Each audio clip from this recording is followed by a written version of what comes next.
All right, Latesha, I know that you and I have honestly not known each other for very long, but for the small amount of time I've known you, you and I feel like are just on the same wavelength when it comes to launching. Definitely. Launching, mindset, all of these things. And so I wanted to bring Latesha on, and this is going to be more of an open dialogue conversation. So for those of you that have been listening to my podcast for a hot second, you know that I've talked about launching and maybe mistakes that I've made, but I've never openly talked to anyone else about mistakes that they have made, right? And so have you ever chatted about what's gone wrong? Definitely. I try to share as transparently as possible, on stories or Instagram emails, because I think that so many people share the $1 million launches, but never the one that you got like one person and it was supposed to be a group program. Or the fact that they're not linear. Mm-hmm. You Yep. know and so we're going to dive into every single process of the launch, including the copy, including the prep work, like what it even means to launch, and just share our experiences. And I think this will be really, really insightful, regardless of what level of business that you're in. So Latesha, I'm going to have you at least share a little bit about the clients that you're working with that come to you and hire you for launch help. Can you tell me kind of like what the problem is that they're wanting, right? Like why you, and what are the results that you're seeing through the work that you're doing? I think people typically come to me because one, they've probably done a launch of their offer. It was a lot of work, more work than they expected, and they don't know how to simplify that process. They had a launch that didn't go so well, and they're trying to figure out how to make this thing work. Or they had launches that went well, but now they want to increase those results and they don't know how to scale the results that they're getting. I feel like it's very common for people to have those kinds of issues. And the things that I'm seeing is when they realize that you don't have to overcomplicate a launch, it makes launching actually more fun. It doesn't make it as stressful. I think people look at launching as, oh, a whole thing. It's not a whole thing. You don't have to make it a whole thing. It can be a simplified process. And most people aren't looking at it that way. So I like to help people see it differently. And my people actually are like, oh, the launch was fine. I actually enjoyed it. I wasn't stressed out. I wasn't nervous about it. I got people. I didn't feel like I was worried about that. That's what we want to feel. I think the nerves typically come from the first time you bring something out that's new, right? Mm-hmm. Um, and I know I'm guilty of this because, and we'll dive into the timelines and all of that, but I'm somebody that really enjoys a marathon launch versus a sprint. Like I don't love the whole like two cart open, let's like run, run, run, and run. Hate it. Yeah. So again, like I think that we're in alignment with how we kind of operate. So I'm excited Yeah. to dive into this. So let's first just talk about what the hell is a launch and what is not a launch. Can you just break that down? Because that word gets thrown around so often, whether I hear coaches say, like, I'm launching a business, I'm launching a podcast, I'm launching a freebie. Like, what is a launch and what is just, I have something new that's coming out? If I thought of a textbook definition of a launch, I look at it as a process that I'm going through to take my idea, my offer to people who are going to be interested in. And that process, meaning I want to introduce the idea, the concept behind this offer so they understand how this could be valuable. And then I want to give them an opportunity to make their own buying decisions by giving them information that helps them see that this offer aligns with the problem and it can solve it better than something else they may have tried. And I feel like a lot of people, when they're looking at launches, what launches is not is, I feel like when I look at what a launch isn't, I feel like it's just when people start just announcing like one day that they have an offer and then like open cart, go to the link in my bio. That's not a launch. There was no process, there was no strategy, there was no funnel, there was no thought, there was no conversation. It was just sales. I think people think that because they said they showed a few graphics, that new offer name, here's the features, here's what it is, and they mention it a few times in their stories or on their feed that they did something, and that is not a launch. I'm with you. Yeah, 100%.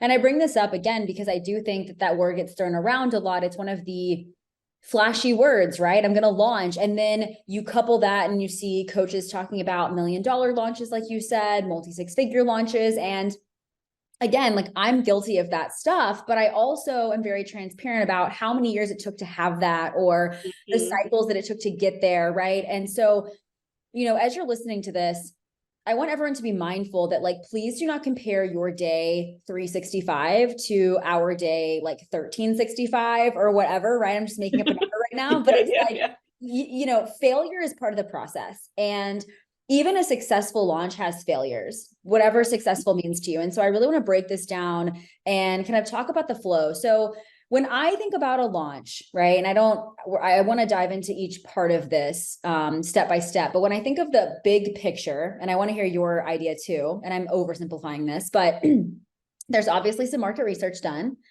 There's definitely some hype, right? And I think that's where people drop the ball, is the hype phase. They open cart, no one knows what the hell their offer is. So that we'll dive into. Then there's, of course, the actual launch. And the way you pace that is going to be there's going to be a lot of variables there. And then, of course, there's the execution. And the only thing I didn't mention is the copy that goes through each phase of that. Absolutely. So, I mean, are there how do you break down the phases of a launch? I'm curious to know, let's say for just simplicity, new offer, it is high ticket. So it's at least several $1,000s. Okay. It's not just a random group program. It's actually like a course, something like that. What's the timeline if a coach comes to you and says, hey, I've done this market research, I know that I'm bringing this offer out, how early do you start planning that? 2 months at least, I feel. So the phase that you named, even though we might be calling them different things, it's the same process. I have like launch prep, and then I have pre-launch, and then I have launch. And then I even have post-launch. Like, I have stuff that I have to do after that. I did all that launching. And my launch prep, 2-3 weeks, if I'm a person that has systems and processes in place that I can duplicate, that simplifies those, the sales page and all these different things. And in every one of those stages, I am sharing things along the way because it leads into the next stage.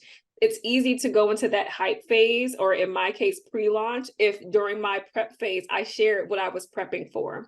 I shared what people have been coming to me and talking about. And I think that people just don't realize that you can't just pop up today and say, I'm launching something and they need to start in 2 weeks. Excuse me, for a brand new offer, high ticket. Okay, have fun with that. Truly. And then you won't have fun. And the reason I made that face is because I think, again, we're saying the same things in different terminologies or just different verbiage, but I definitely recommend beginning the pre-launch, all of that, 90 days out before you open cart. I love that. That's even more time. And I say that because I know that chances are, if this is the first time you're pushing something big, even though you've built a successful company so far, mind you, if you're below 6 figures, please don't launch some crazy high ticket course. That's just like my philosophy. Like, please master your one-to-one before one-to-many. So like disclaimer, absolutely. Right? Like 100%. Disclaimer right there. But for those of you that are like going into this, it's such a different energy that's required for launching. And even though launching, you may have everything lined up and it does, I know exactly what I'm going to say, what I'm going to do, how to do it. I do think there is stress involved because we put so much pressure on ourselves to perform. And it does feel like you're pressing the gas a little bit harder for an extended period of time. And so if maybe you're on your stories once or twice a week, now you're on your stories like 7 times a week. If you're posting 5 times a week, now you're posting maybe twice a day. Like there's just more volume involved, right? In the sales process with calls. And so you have to be prepared for that influx. But and people might know that, but then they open cart and they haven't done the prep work. And they're like, where is that? And they're stressed doing everything in real time. That's the problem that I see, is the stress happens in real time, because I think they're like, oh, let me create this content for this week, but you have a sales call or no one's applied yet. And so you're stressed out at these numbers and how much content, no one's looking at your videos. You wouldn't worry about that stuff if you gave yourself more time and you actually did the prep work in advance, because the only energy you need to give is showing up and engaging with the people who are talking to you while you're launching. So let's talk about the prep work. Okay. Again, I'm going to keep using the same example for the sake of this conversation. New high ticket offer. This person has never truly launched before. So how do you recommend market research? Like, what do you recommend a coach do?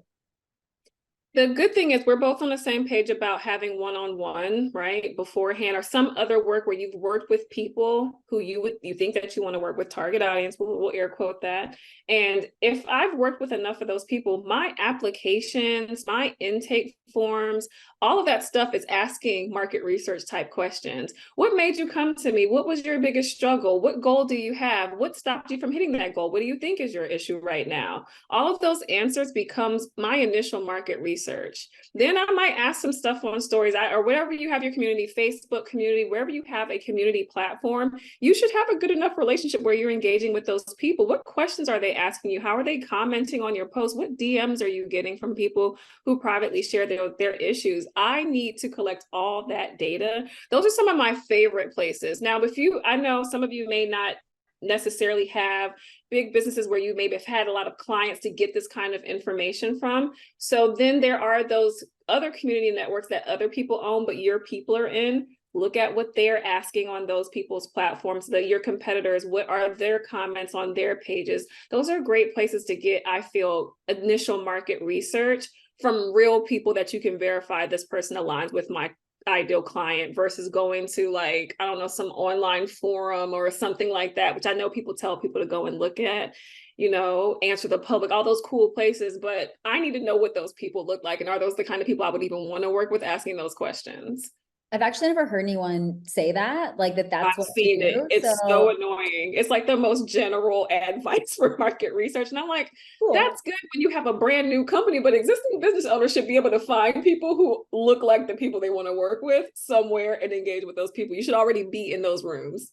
Yes, I agree. Something that I always recommend my clients do is find 5 competing offers. Even if you don't want to admit it, like just go out there and hunt. Like what is out there, what trademarks exist, all of that. And then, I love how you said use what you already have, because at this point, like talking with fitness coaches, you should have already had at least 100 clients in the lifetime of your business. I'm not saying right now, but you've got 100 points of data to collect from. And I always do with my fitness clients, I would do like exit interviews or, offboarding questions or whatever. And those are always really helpful. Testimonials are really great to look at. I think that a lot Check-ins. of us, yep, Mm-hmm. check-ins, any of that stuff. And whenever you're building something that's like a one-to-many, I think a lot of us just assume it's going to be easier because it's like, oh, passive. And I'm like, most group programs are not passive. Like, I don't think people sometimes understand like the difference between passive and just like a course. You know what I mean? Like Yeah. this is definitely not passive. I'm coaching in it every single day.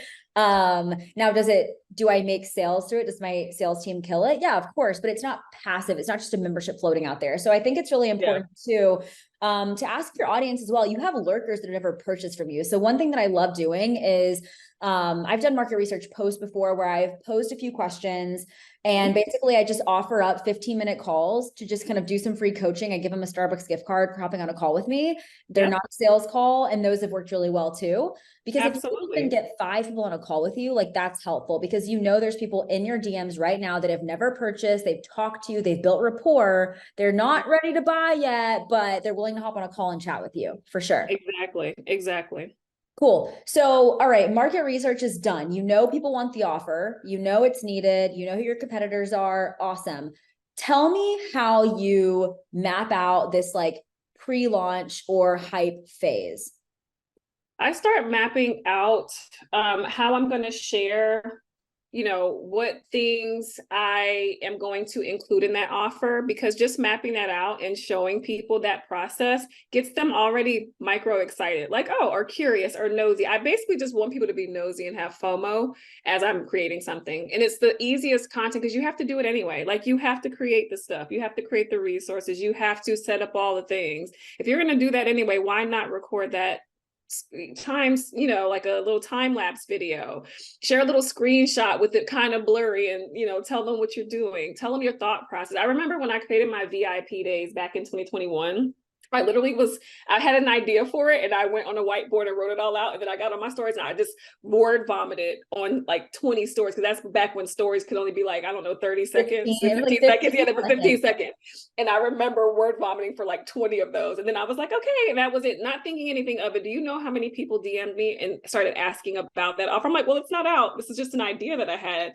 I didn't even map the offer out yet, but this was just me sharing my idea for something I was thinking to launch later on in the year. I had to launch, I had to put it out because people were like, yeah, I want that thing that you were crazily whiteboarding.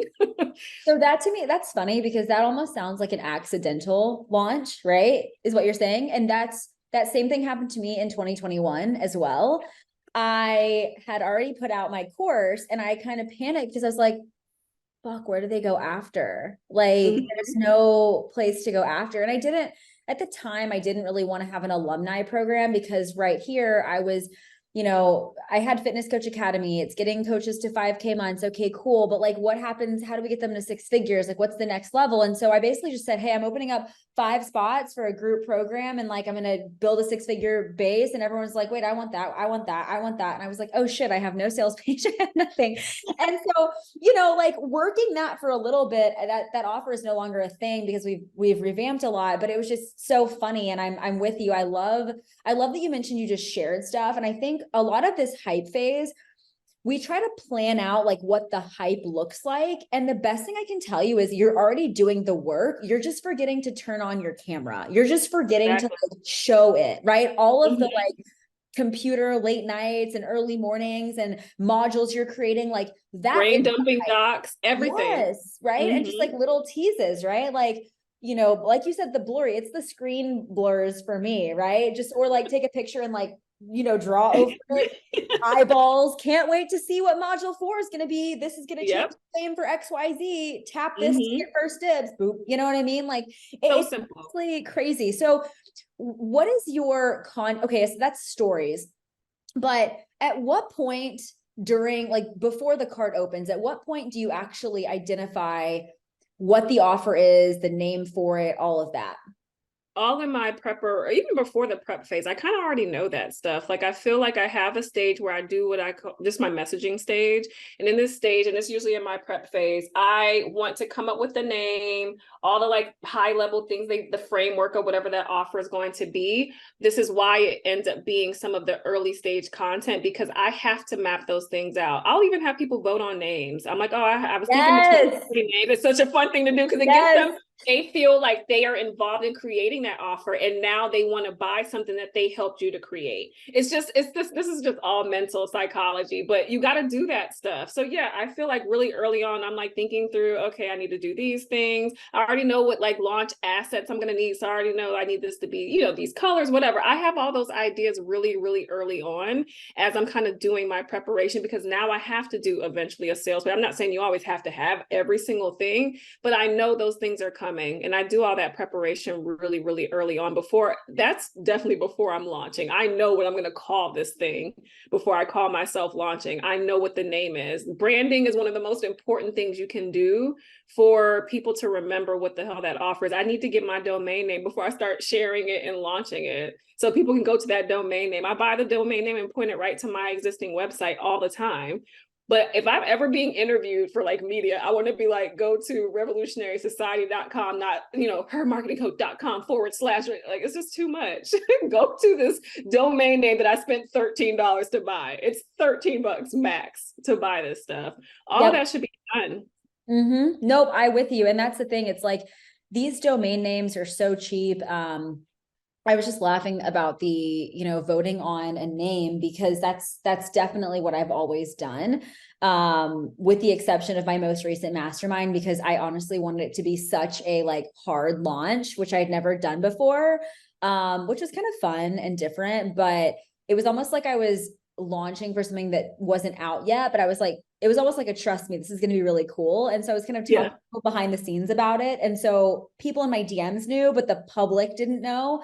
So that was like a interesting thing that I had done before. I don't recommend that if you've never launched anything. Okay. Like this is like no, this is some of the cool stuff you can test out. Launching is all experimentation, but you have to know what things to experiment with first. Well, and to like put into perspective, like I closed my last mastermind down And I launched the new one, or opened the name of the new one, at my conference in 2022. So that's kind of how I revealed it. And then the public got to see it next. So it was kind of like I launched it to my clients and then kind of like brought it out. But no, I think that the hype phase though is where so many people get caught up because everyone is so hyper focused on the shit that doesn't matter. And what I mean by that is I'm all for emails. I know we'll talk about that stuff, but here's the thing. If you've never really focused on your email list, then like maybe during a launch is not the time to be like, oh my God, my emails have to be perfect. Like no one has been reading them from what you're telling me. So it's like, yes, build a list. Totally. We want to make sure we do that.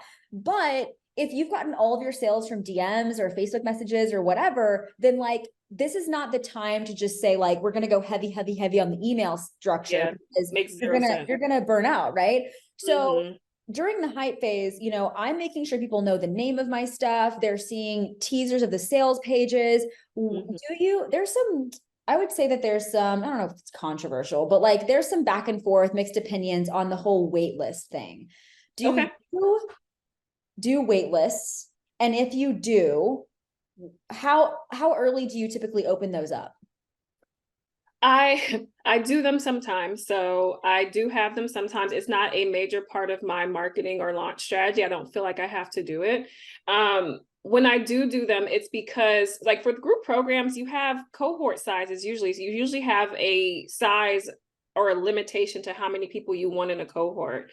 At least I do. And with that means I'm going to have to kind of prioritize who I let in. I want to get some applications. I want to review. I also know that, okay, once I'm done launching, when I said post-launch earlier, guys, what I mean is that's my time to build up that wait list. Like, hey, doors are closed. Everyone's starting on Monday. But if you miss this time, don't worry. It's coming back. Just get on the wait list and you'll be the first to know when it returns. It's kind of how I use this is when it's coming back. And, you know, or if I'm planning a launch for something that I know, like you said, 90 days, I might have a wait list for something that's coming out in 90 days because I'm going to talk about it really early. As soon as I start doing the planning and, you know, research, I'm going to start mentioning that stuff. That means I need probably a wait list. So all the early people who are interested, I can slide in those DMs before it actually launches to the public and talk to those people because I know that they're more serious. They're warm leads. They're not colder leads. I don't really have to do a whole lot of playing around with those people. I would put them on the wait list just because I know that they're serious. I have a different level of engagement with those people. They're going to get different messaging from me for sure.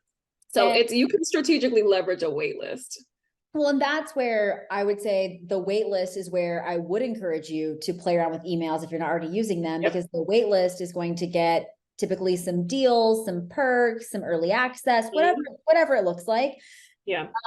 But I love that you said you open the wait list immediately after, because, and I will dive into Evergreen later, but for now, I mean, I think that's awesome. So I have really, if it's the first time I'm launching something and no one really knows much about it, I'll open up the wait list a month early and just talk about it maybe like once or twice, but I'm mainly pushing that in the DMs. I'm mainly trying to get all of my hot and warm leads on that, right? Absolutely. And you know, you mentioned a really key component that I just can't glaze over because I am all about the DMs. But talking to these people before the offer opens, right? Before you open cart, you do not want to open cart and then say, okay, I'm going to triple my sourcing. Like you have to have the people ready to go. And that's the whole point of the hype phase, is to really source the heck out of people, warm people up, nurture them, do whatever you need to do. And then during the launch, they're just like, damn, I want that. She keeps talking. Oh, I need that. And then that's the whole point. Like the launch is not when you're finding all these new leads and bringing them into your ecosystem. Yeah. So I know I loved hearing that. So what is your content strategy aside from stories and whatnot? How often are you mentioning this offer before the cart opens, like on a weekly basis? A few times a week for sure. I feel like if you know this thing is coming up, this is an important part of your revenue strategy for your business. This is something that you should be willing to talk about very often because I kind of teach people There's a lot to do with marketing, and toward the end of it is sales, but at the beginning it's really just visibility, and you need the visibility. And a lot of times people skip the visibility stage, so then when they get to the launch they don't have any eyes on their stuff.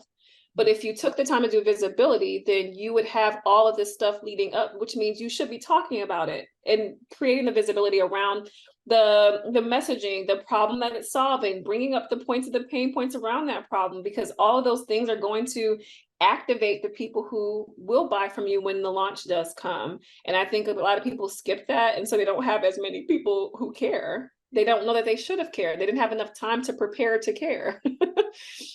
I also hear, a complaint from coaches is like, God, I'm just so tired of talking about it. I'm just like, no one wants to hear it. Like, you're rolling your eyes. I roll my eyes, because if you're too tired to talk about your offer, then why are you selling it? What? And a lot of times, you know what? It's misguided complaints. They're tired of saying it because they're not seeing any results. They don't know what results to look for at those different stages. If you're in a hype phase, but you're mad that you're not getting sales, that's not the point of the hype phase necessarily. There is a different priority at that stage. They're missing the point, and they're looking at all the wrong things and then complaining about it. It's misguided and it's silly. Talk about your offer or don't sell it. If you hate it, if you're tired, you don't get to be tired. And this is where I bring up again to like circle back on an earlier point, right? Like launching, yes, I agree with you. It doesn't have to be stressful, but I will tell you right now, anytime I personally go into a launch, I'm like, all right, mentally prepare yourself, because you're about to be blasted for the next, month and a half. So like, I mean, I just think it's really taxing for somebody who's never done it. And once you've done it a few times, you just like know how to manage the expectation of it. So going into the actual launch, card is open, let's sell it. Okay, great. How do you keep audience attention like throughout the launch to kind of build those like heavy pushes, the I don't know, fast action bonuses? Like, what does that look like through a launch process? For me, I take a lot of time to, this is when I'm heavy on my social proof. I have so many client results, and I like to do a lot of storytelling. I feel like storytelling is just the easiest way to get people to buy things. Those stories that relate exactly to their situation or someone just like them, those are the kinds of things that start those conversations where I can get you in the DM and have a real personal conversation about how I can help you. I need what I'm doing to be extremely relatable throughout that entire actual launch process. I don't do a lot of fast action bonuses. I do see value in them just personally with my business model. I don't do a lot of those, which means I really have to be very careful of what I'm saying throughout. I have a lot of times where they can actually engage with me, especially if you're coaches, like you're working with people who are coaching, or I need people to be able to engage me. I go live. I do things where people have an opportunity to interact with me, see my teaching style, see me in action, hot seat coaching, like just throw out some questions to me. I can answer anything that you throw at me. Those things being put on the spot and having people engage with you, that's enough for them to be able to make decisions and start those conversations. That's what I spend a lot of my time on when it's open cart. Let's engage. Let's banter. Let's go back and forth. Test me. Throw this out. See these situations. This stuff works, and I know it does, and I want you to believe in it yourself. I think a lot of coaches are afraid to give away their best stuff for free. Always. And I just want to remind you that giving somebody your information, they can't execute without you. At all. And I think it's really important to remember that is why I always say give your best shit away for free, because Always. if you do, the person's going to take it and then they can't do anything with it, right? Like you are the missing link. And so during the launch phase, I'm with you. Go live. I don't care if it's 5 people. If 5 people bought your 5K offer, you would be very happy. Right. Right. And not to mention, like, make sure you understand buyer types and buyer psychology, because not everyone buys like you. And just because you're impatient and you've been talking about this for 6 weeks, somebody else has not heard it for 6 weeks, right? Like they need to hear it over and over and over and over again. So, I've had launches go both ways, and I'd love to hear your story too. So my first launch, and we'll get into the failures in a moment, but like first launch I ever did was some like very cheap coaching program, and I'm talking like fitness coaching. I don't even know what a launch was. My friend was a fitness coach and was like, you should have a group program. I was like, oh, I should have a group program. And so it was like $129. I had a sales page. It was actually a pretty decent sales page. I didn't really use it that much, but I had like 17 people buy it. And I was like, this is so dumb. I've been talking about this for like 3 whole weeks. So annoyed back in like 2019. And then fast forward to my most recent launch at the end of 2022, which was like a 700K launch. Now, there have been many phases in between, different types of offers, different, phases of my business, all of that. But I want to go back to that first launch. And looking back, I wish I would have been more proud because I got 17 strangers to just like give me money. Yep. And so Yep. I think that, I would love to know about your first launch and maybe how that went for you, if it went as expected, or if you're grateful for it now, or like how that looks. I'm laughing because mine didn't go as expected. So I was doing one-on-one coaching. No, I wasn't doing I was a designer, but I knew that I also wanted to kind of help people who, like back in the day when you first started and you were definitely not charging what you should be. Yes. A lot of your complaints are people who are like, well, I can't afford that. And I'm like, well, I'm already not charging what I should be. So you create something to help them do whatever you do for themselves. So I created some DIY course to design their own brand. And I was going to give them all these templates. And my mistake, I built everything out, like every template. I built out the whole course, not even making sure people give a damn about it, just built everything out. And I talked about this thing forever and no one bought it the first time. So I got a coach because I'm like, oh, I need a coach. I get a coach. Second time around, I do all these emails. I do everything. And I had a wait list. And that's another thing. I had a wait list for this brand spanking new offer. Who's waitlisted for it? And I had like 6 people on the wait list and a few people were engaging with me. And then still no one ended up buying. I had to give this thing away just so I could get market research. It was the worst. It was the worst launch story, but I'm happy it happened because it taught me a lot of the fundamentals of launching. Market research should have been the first thing I did. Don't build something completely out before getting people. I like to pre-sell things. I don't know about you, but I will pre-sell some stuff, especially if it's something digital or partially digital. I need to make sure people are going to care about it before I build the entire thing. If I'm having a group program, the first time I do the group program is probably going to have a live component where I'm live teaching to make sure people care about the curriculum before pre-recording the curriculum and then selling it that way. I've made so many silly mistakes.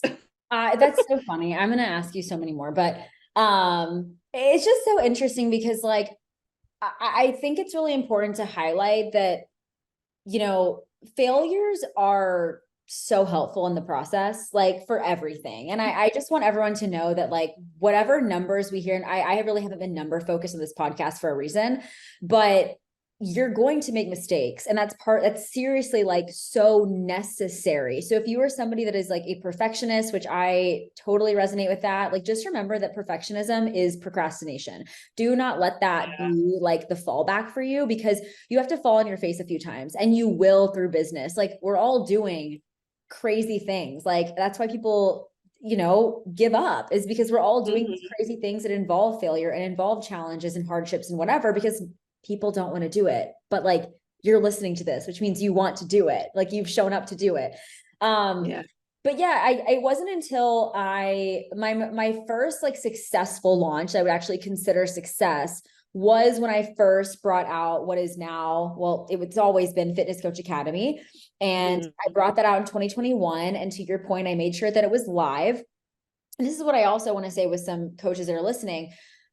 My golden rule, and again, sure, there's exceptions, but for the fitness coaching space, if you're bringing out a course, I recommend going through it live at least 2 times before taking it evergreen, personally. And maybe the first time the curriculum is live, maybe it is recorded with live coaching calls, like whatever you and your coach decide or you decide, but you're going to make so many changes to it. And that's why I always say, have the curriculum outlined and pretty much done, but it's okay to modify as you go. Now, I'm not saying change your course as you go. Like you need to sell what's going to happen, of course. But when I first launched FCA, I actually did it live. And so I'll talk about the mistakes I made and like what went well. what went well is I decided this is when I was going to have a Facebook group. And I don't know why, but I was like, I need a Facebook group. That's what the cool kids are doing. My coach said I need a Facebook group. So I'm going to do that. And so I had like, I don't know, like 200 people in this Facebook group. And I will tell you, I went live all the time about, I don't even know what, random things. And I only had 20 spots. I had a wait list. I got everyone on the Facebook group to get on that wait list. And I sold all the spots in 4 days. And I was like, well, shit, we don't start for another 6 weeks. So like, that's cool. We're just going to hang out together and wait, like I didn't know what to do at this point. Yeah. But then when I think about the mistakes I made, I had absolutely zero boundaries when I launched this course. So like our calls were on Sundays and they were 2 hours long, and I was getting in on like the weekends and all this stuff. I also priced it way too low because everyone paid in full. I was giving, if anyone on the wait list bought, I gave them an hour private call with me, and all of them were on the wait list. And so like looking back, I mean, yes, I'm so proud of myself. I nailed it. But then I'm like, damn girl, your boundaries were trash. So it was not, it was not fun. And the other mistake I made, emails. I was like, I'm going to send all these emails. And so I drafted 8 weeks of emails when I sold out in 4 days. So I like didn't even use them, which I mean, cool. It was great for the next launch. Yeah, preparation. Team preparation. Damn it. So I'm just curious to know, like, tell me a little bit about another launch that you had that was more successful. Like, I'd love to know like your successes from the monetary standpoint, but any mistakes that you made on the delivery aspect of it. Absolutely. Yeah. So that same year, 2020 was when I started my business. So the beginning of 2020 was that poor launch. And then in September, we're coming into September, I launched my first mastermind. I had been doing one-on-one coaching for like 6 months at that point, and I moved on to group, and I launched a mastermind. And I tried just different things. I was already really heavy on Instagram, video content, doing all the good things. I just wanted 6 people in this mastermind, and I got all 6 people, and I was so excited. That was my first multi-5-figure launch, but also I got my first client that paid in full for it was like $6,500. And I was like, I just got 6,000 pay in full. That was my first big payment. Everybody else was on the payment plan, but she paid in full. And I was like, holy shit. I was so excited. That was great. Pre-qualification mistake. Oh. I had 2 people with the mindset struggles they were not prepared for. And the group was about launching. Actually, it's when I started talking about launching. It was like, create your offer and then launch. I was going to help you do it. Oh my God, the mindset struggle. I was like, I didn't pre-qualify. I was just happy to get people in, and people paid. Sometimes it's very easy to focus on getting the people, selling, and you mess up with the pre-qualification, which then messes up with the boundaries, because now you really need these people to get these results. It's going to make you look bad. You feel like it's going to make you look bad if they don't, but you messed around and let the wrong people in. And I made a huge mistake with that. I had 2 people. One had mindset issues, and one just wasn't the right category of client industry. And so she wasn't getting the results that the other people were getting because she was definitely not a good fit. And I feel like I kind of did the same thing. I did so many emails and just so many things, and I don't even remember documenting which of those things actually worked. So when the next launch came, I was like, I don't know what I should do. I'm going to do all the other stuff again. I'm going to do some stuff. You have to know what worked. You have to look at data after these launches, because you're just going to keep doing. Sometimes your stress is because you're just doing too much and you don't know if you need to do any of those things. The prequel is so helpful, whether you're launching or not launching. I'm just glad that you brought that up, because, I think that we've all been guilty and of just, we have these quotas that we want to hit. I want to have a 50K launch, 100K launch, and anyone that says yes, we take them. And it's almost like we're blinded a little bit. We got the rose-colored glasses of like, who's a good fit and who's not. And, I openly talked about this few weeks ago about, this is unrelated to a launch, but turning down like a multi-5-figure contract. And it's not the first time I've done that, because I am so protective of my freaking ecosystem. And if you're listening to this as a coach, like kind of a little side note, right? If you're getting people that are constantly like bailing on contracts or trying to get out before the contract time is up, 2 things I want you to ask yourself. Number 1, do you only have a 6-month contract because you're afraid of them leaving? Or is that actually your framework? And number 2, like, is it the coaching problem, or do you really just operate from scarcity? Because anyone that I've ever taken because of like money quota, It's always been. And that was a major mistake I made in 2021 was I had a coach at the time who their philosophy, you know, again, not to say anything negative, but like the philosophy seemed to be, I'm really good with numbers and sales goals. So if a coach tells me, Taylor, hit that sales goal, I'm like, you got it. I'm going. Like, that's just my execution style. And it was very much like a take no prisoners approach to this launch. And this was the end of 2021. And I wanted to sell 20 spots of my mastermind, and it was, you know, $1,800 a piece or something like that. And that was the most I'd ever sold for a 6-month container. And so I got all the spots filled, but 50% of them should have had no business being in that container. 50% of them should have been in my beginner course. And, you know, I didn't realize it until the 6 months went along. And Oh, that's so the part. You're already trapped in that group program. If you make the mistake of not properly pre-qualifying because of the excitement of the sale, you are now stuck in a bad position for multiple months, which does bring you stress. Sometimes you end up hating your program. I never did that mastermind again. I did it maybe one other time I was like, I don't really want to, and I never did it again because I created an environment where this was not a good fit. And it was just not a good fit for people. The program would have been good. I couldn't keep doing it. I hated it so much. that I hate to hear that because I'm fortunate that I had enough people in there, and it may not have been half of them, but like, you know, sometimes it's hard for me to tell. And I'm sure you see this too. And this is a real truth that I have no problem saying, but the reason I call my mastermind Path to 4% is because 4% of people will have a 7-figure business. That's a super small percentage. And so, you know, if you're investing in a mentor and your expectations are that you're just going to make all this money, like set yourself straight and check yourself, you know, it's like, it is hard work. And so sometimes, you know, at least for me as a business mentor, I can do all the pre-qualification, but some people don't realize like they may need a full year to really give it all they've got. And at the end of the year, they're like, you know what? No issue with this coaching. I just think I should be an AC, or I think that I should maybe get a W-2 job, right? Like there's no shame in that. But I think that it's hard as like a business mentor because the failure rate is high, right? Yeah, it is. Yeah. And you know this as building your own business. Like you've done It happens. that many people haven't done. You also got to think about the problem that you solve might not have been the priority problem that the person needed to solve, just as one of the problems that they have. And sometimes I think people invest in the right things at the wrong time. And I'll give an example. I have a client who is now about to be a VIP Day client for messaging, but she says she just spent 10K on a copywriter. And I said, oh, before your messaging was done? And I said, well, yeah, that's definitely out of order. So of course it was a waste of money because the messaging is what informs what the copywriter should be doing. And so she was like, well, I know that now. But I was thinking, how many people do you know need all of it? I mean, we need all of the things. We're business owners, but are you investing at the right time? And some people don't know when's the right time to invest in all the things. So our marketing is probably that damn good. Like we got you to buy because it is what you need. Did you need it now?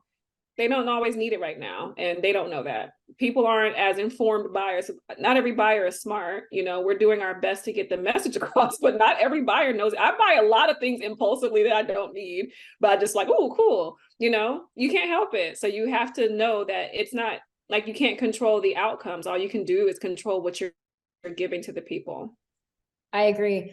So when you're thinking about just launch copy and all of that, you brought up the copywriter, and I will say, I think so many people invest in a copywriter when they have no business bringing one in, you know.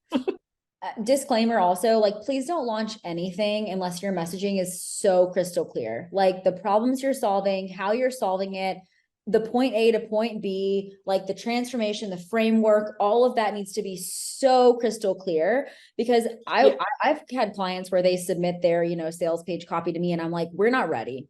Like we've got to stop. Like we're not ready because I can't rewrite this entire thing for you.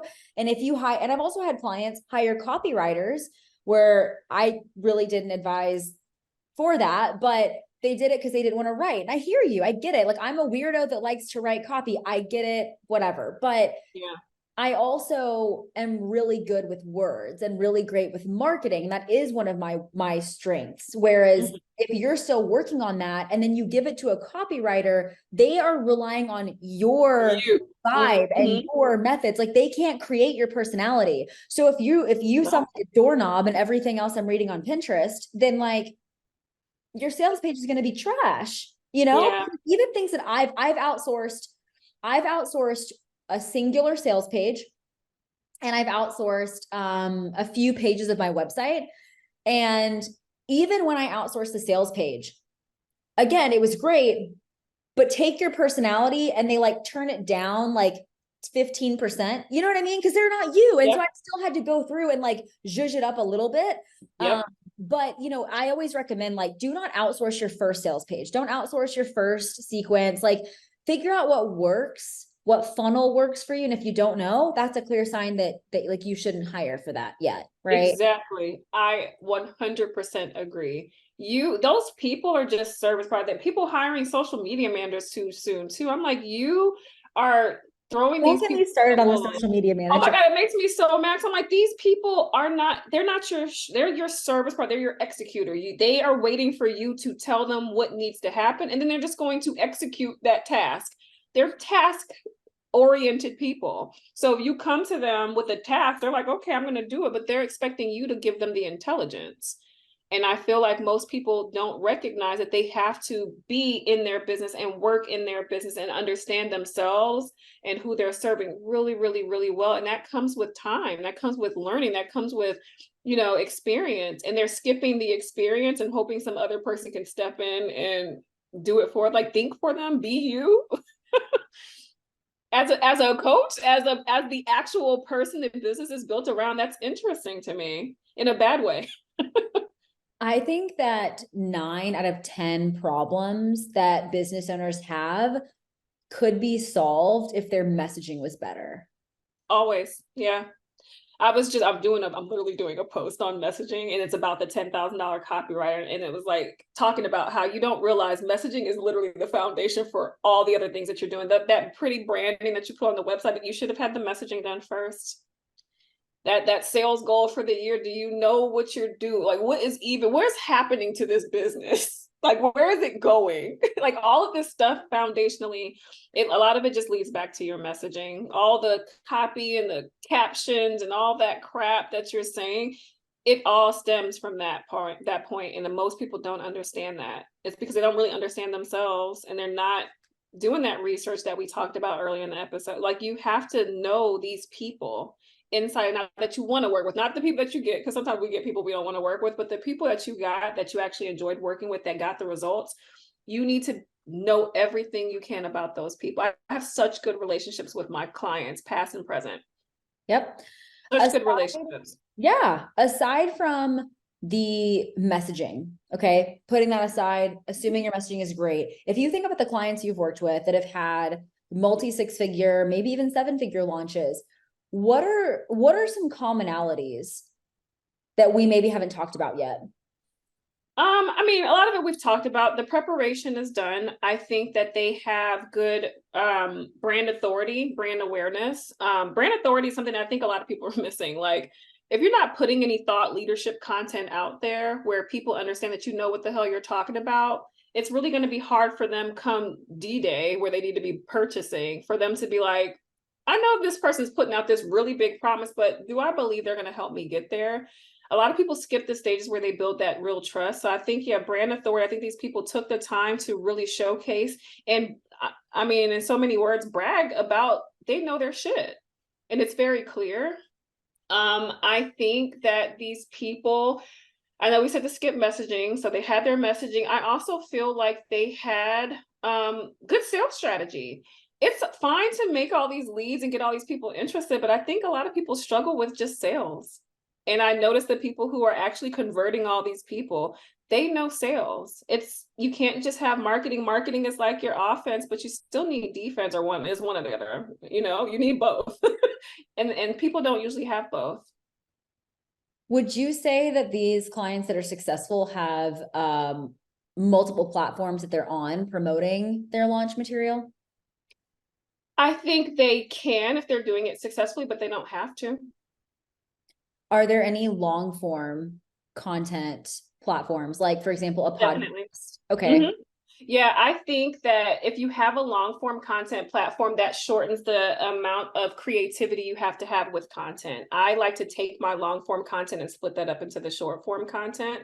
And that becomes the theme for my launch, the long form content. So for me, my long form content has always been video.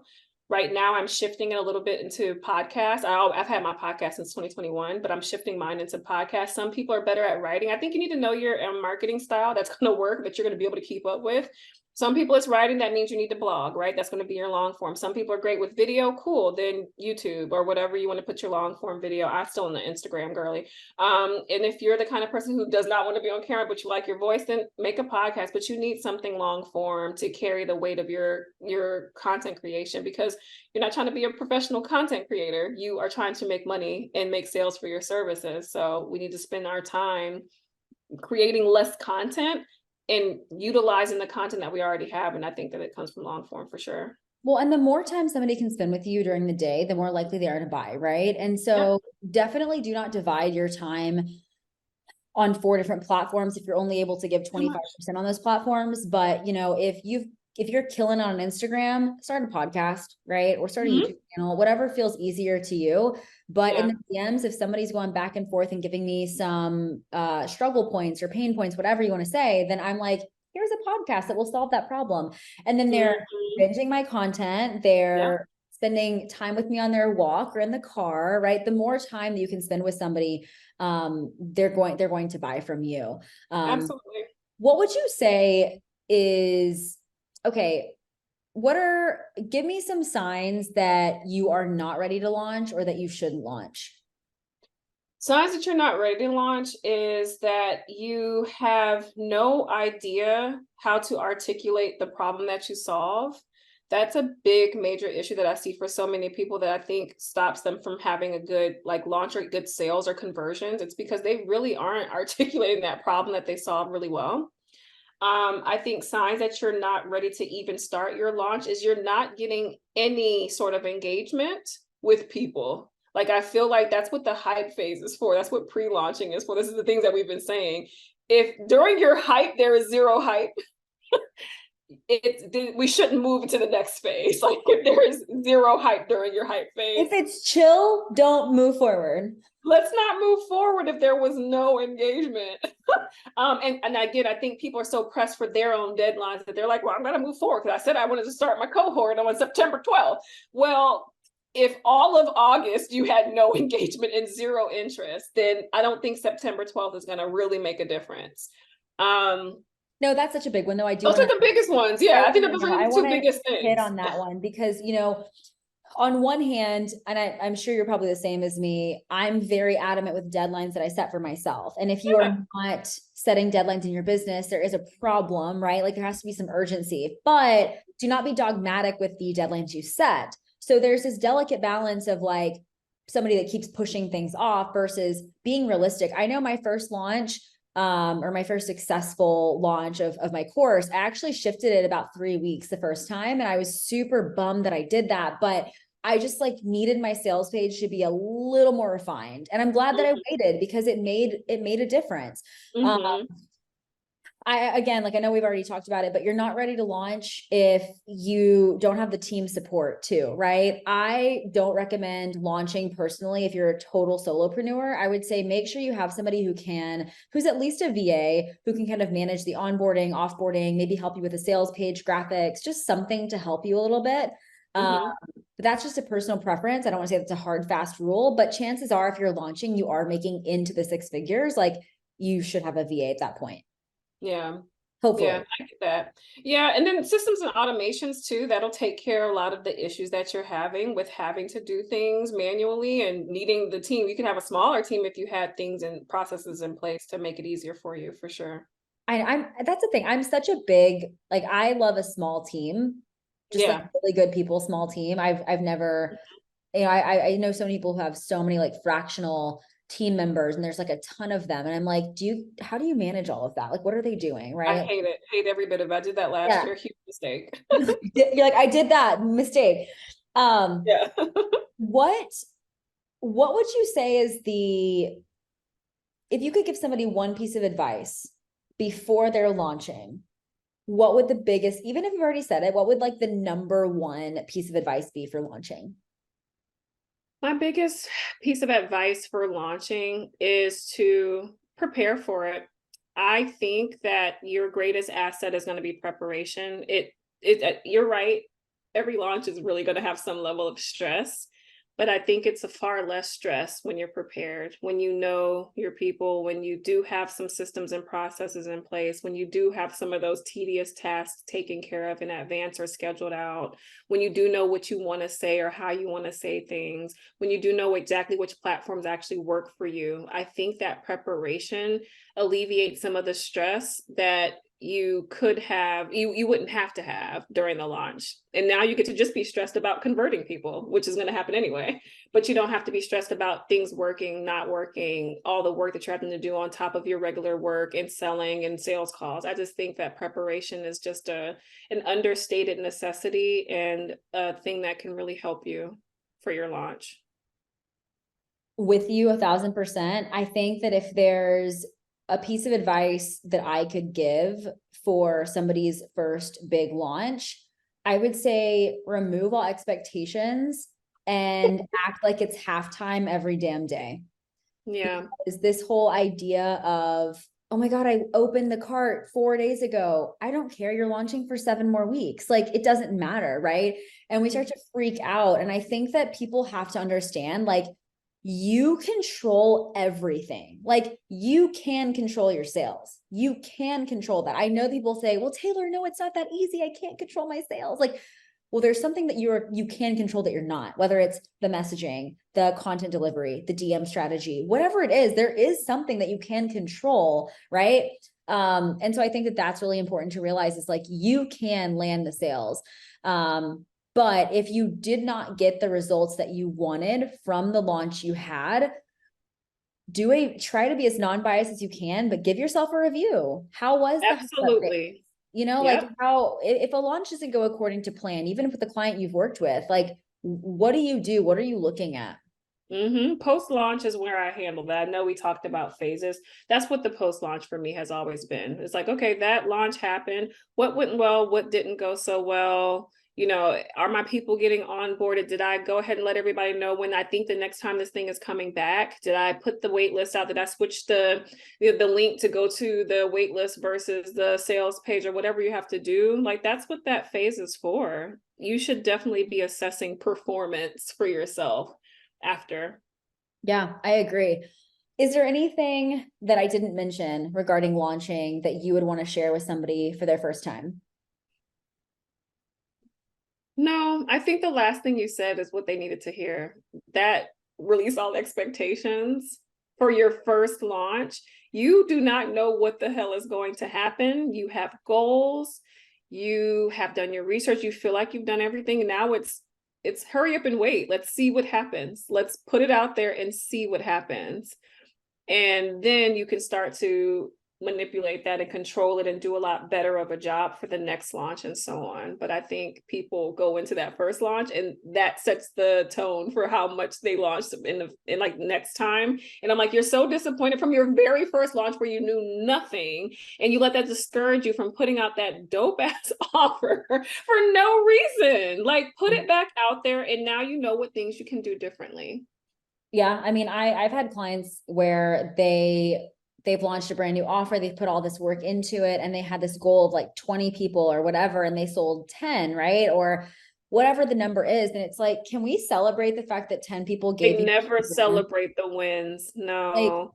like that's the thing. Like, I only got one, only got, let's stop, take the only out. I only got X number of people. That sucks. Now you're minimizing your success. I know success looks different for everyone, but getting anyone in your first launch is in itself a success because you got someone, like you said, your very first launch, those 17 people. I don't know how many people you wanted, but 17 was a big deal and people don't look at it like that and that discourages you and so subconsciously it's also discouraging you from future launches. It's energetically not good for you to not celebrate wins. It's as if you're telling the universe that you're not grateful for what happened. And it's like, well, she doesn't care about that. If you're not happy for the 10 people that you got, then I'm not going to send you 20. Yep. I agree with you. I really do think that, yeah, there's just a lot of negative energy around launching because, again, I think that the landscape around launching online is these really big numbers. And again, like that's great, but I want to hear from that same coach with these crazy numbers, like what their first launch looked like or the failures that they had, because that's what others are talking about. I mean, everyone listening to this is a fitness coach for the most part. And if you think about just like your building muscle, your road to the first time you competed, whatever the hell it is, right? Like you did not perform at your best. Like you fucked up. You did something wrong multiple times before you figured it out. And so this idea that when we build a business, the first time we have a live workshop, it's going to be profitable. The first time we launch, we're going to fill all the spots. Like, no. Again, like release all expectations, but also just remember that like, do not launch for the sake of launching. You know what I mean? Like definitely have a reason. I am under the impression that you do not have to have a million offers. Like rock the hell out of one offer when you're ready. Maybe you add a second one, definitely build some kind of a funnel, but make it easy for your clients or for potential clients to buy, because confused buyers don't buy. And so the more strategic you can be with that and simplified, like you'll be fine. Absolutely. Cool. Well, thank you so much for hanging out with me today. I hope that everyone is inspired to launch and not stressed about it.